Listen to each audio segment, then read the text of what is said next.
So the three of you are sitting there and waiting for, you know, everything to go on. He's, you know, Mishka, he really doesn't like you much.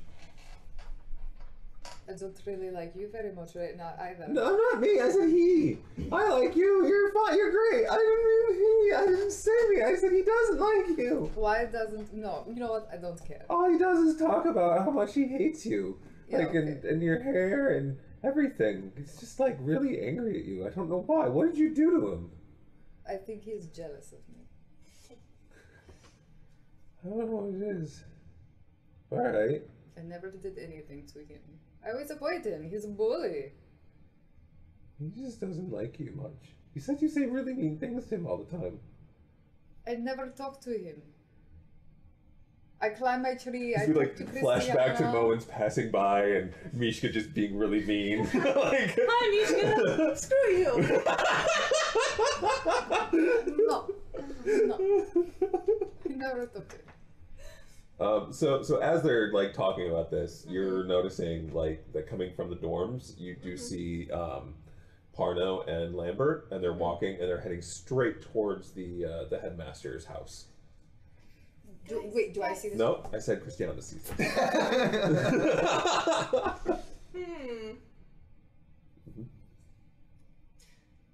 Nope, I'm not going to say anything. Okay.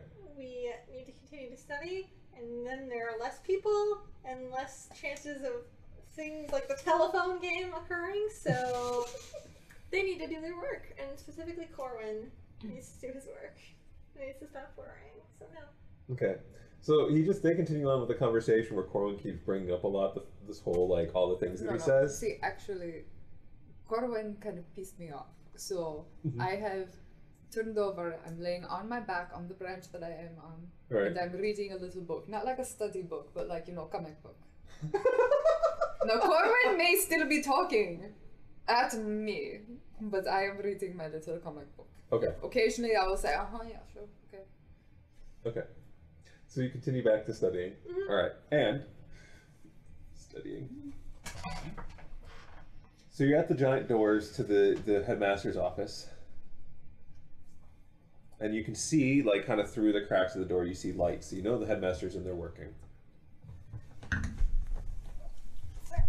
So remember, Hey, Elise. The bacon is not fully cooked, so don't eat it. Keep going. the trick is, don't look at the paintings. And then I knock. All right. Every hit you make just makes this resounding boom. I'm trying not to look like I'm taking deep breaths for his sake. Like, just like... And you can hear the latch undo, and that the doors begin to creak as they roll their way open. You just begin to move, and you see the office like laid out in front of you. And at the very end of this sort of pathway, you see those two chairs, the desk, and the headmaster sitting behind. And he just lets out a yes that kind of echoes through the chamber and out the door. Headmaster, a matter that we thought should be brought to your attention. And I kind of like go in and... Parno, it has been some time since I have seen you here. I Yes. might be doing a little bit of her accent as well. There we go, I got mine now. Parno, it has been some time. You're not in trouble again, are you? No. I thought those years were behind us. And they are. And I'm saying this as I'm walking down the long stretch, not looking at... Is this about your graduation tomorrow? No, actually. Headmaster, do you remember...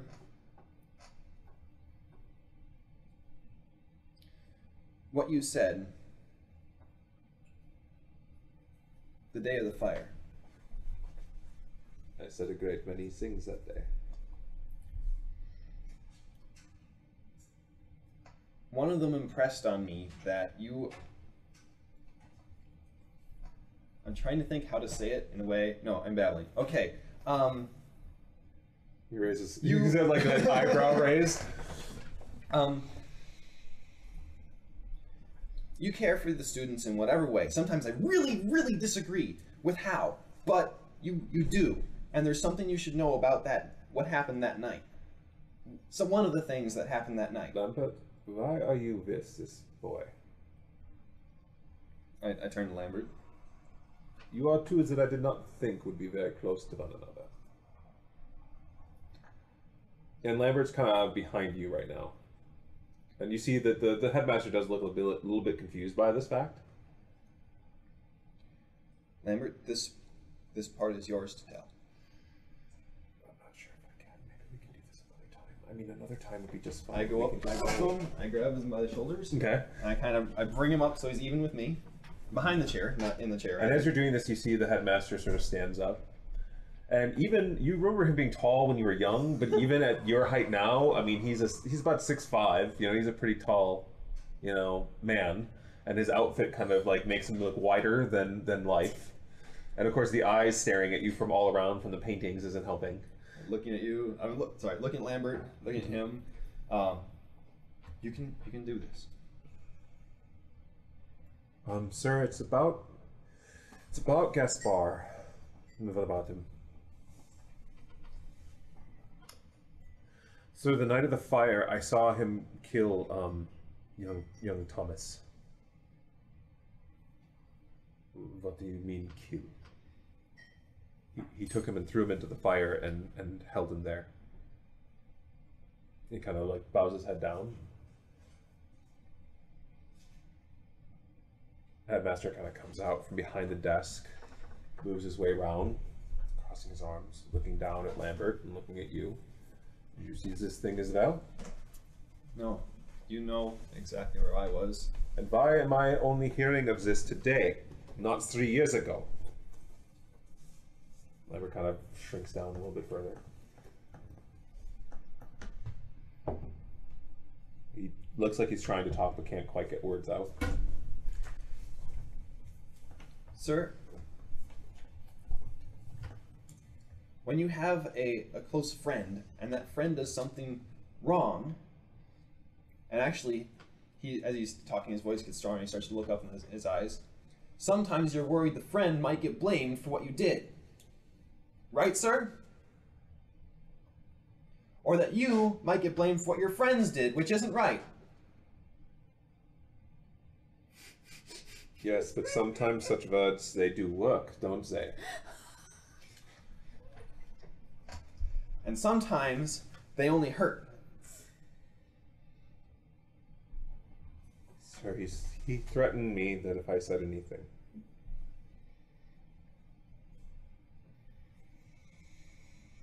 These are some very strong charges that you are bringing up here, the both of you.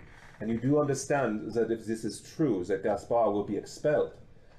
I want to make certain that you are not bringing this up because of some feud or for some reason, and he's looking at you, you do not happen to like the boy or get along very well with him.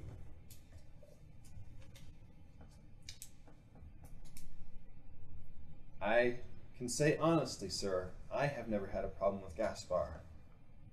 But I have seen that others have. And I know that...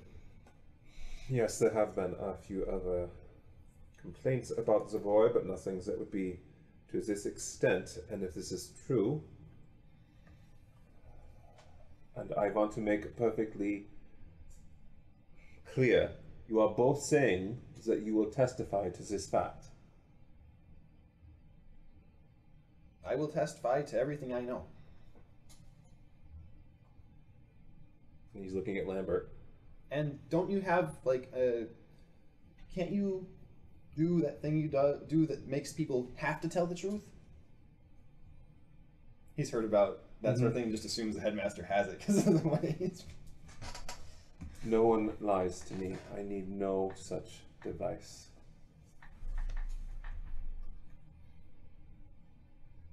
Lambert, he's now looking at Lambert again. And waiting. And Lambert nods. Then here. Takes 2 pieces of paper, sets them down right in front of the chairs off of his desk, and leaves 2 pens there. I want you to write in detail everything you have that you know, and how you are a part of this.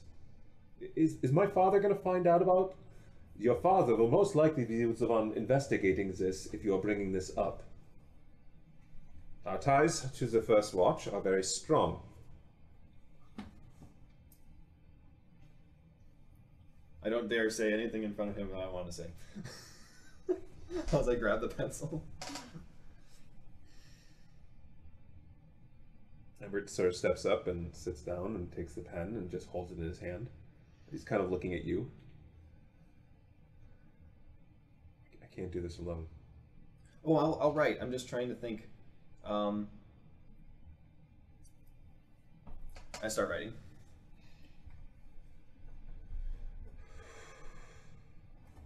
He leans in and begins to write. And while you're finishing up your sort of testimony and everything else and writing everything out, the headmaster sort of paces and he seems to be lost in his own thoughts. If I've seen anything, I know she was the one who saw it specifically, but if I've seen anything of his behavior towards animals, I would include that as well. Okay. Just, You haven't. You've just heard I've it not. secondhand from her. then I would put that I have heard it secondhand. Okay. You've seen the bullying that he's done really, and other really, stuff, yeah. so. I'm trying really, really hard not to embellish. Okay. The only embellishment that's probably creeping in is I'm making Lambert seem better than he was back then. Okay. So I'm trying to, yeah. Our hero, Lambert. Right, kind of like I might be playing up the stress that he's been under for the past 3 years and things, just things like that, where it's he's the hero of that story. So that's how I write it. Okay. Kind of. Yeah. Handwriting, penmanship, by the way, is awful. Okay.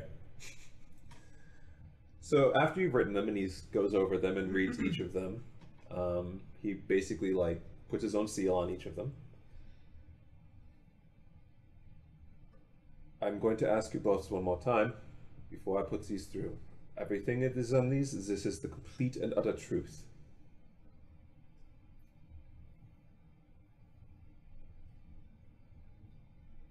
I might have the date wrong on the night of the fire. But yeah, otherwise. Looks at Lambert. Lambert nods.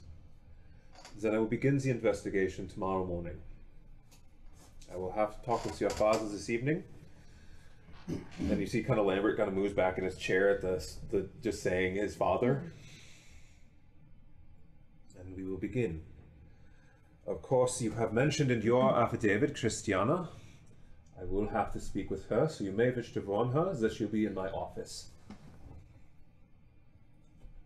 Okay. And if these allegations are true, I want an affidavit from her as well.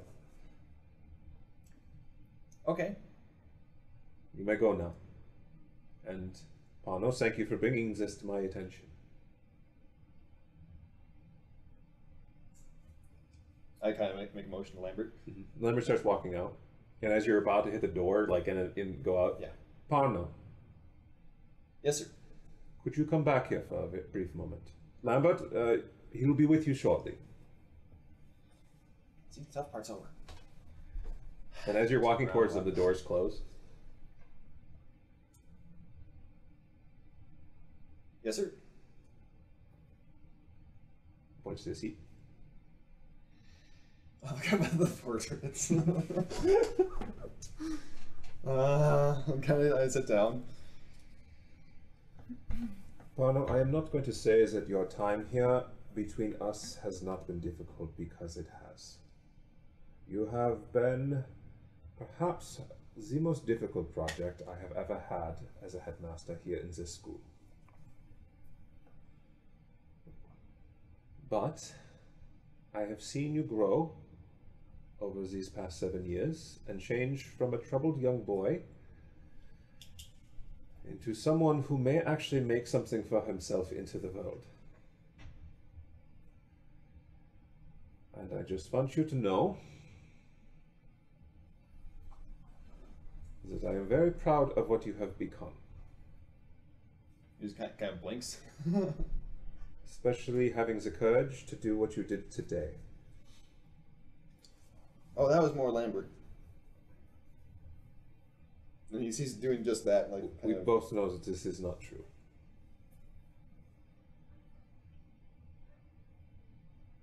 I'm sorry that we could not get you into the Pathfinders.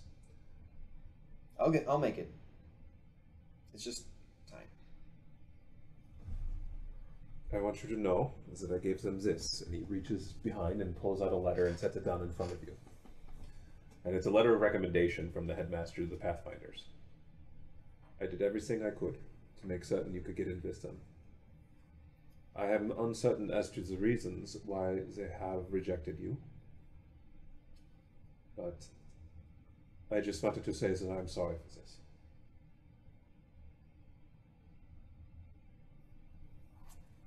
He mixed emotions. He's kind of swallowing.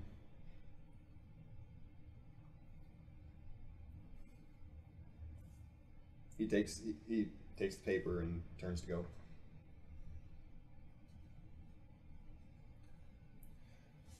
And then he turns around. Thank you for the potion that night. I never actually thanked you. He doesn't smile, but he nods. And then he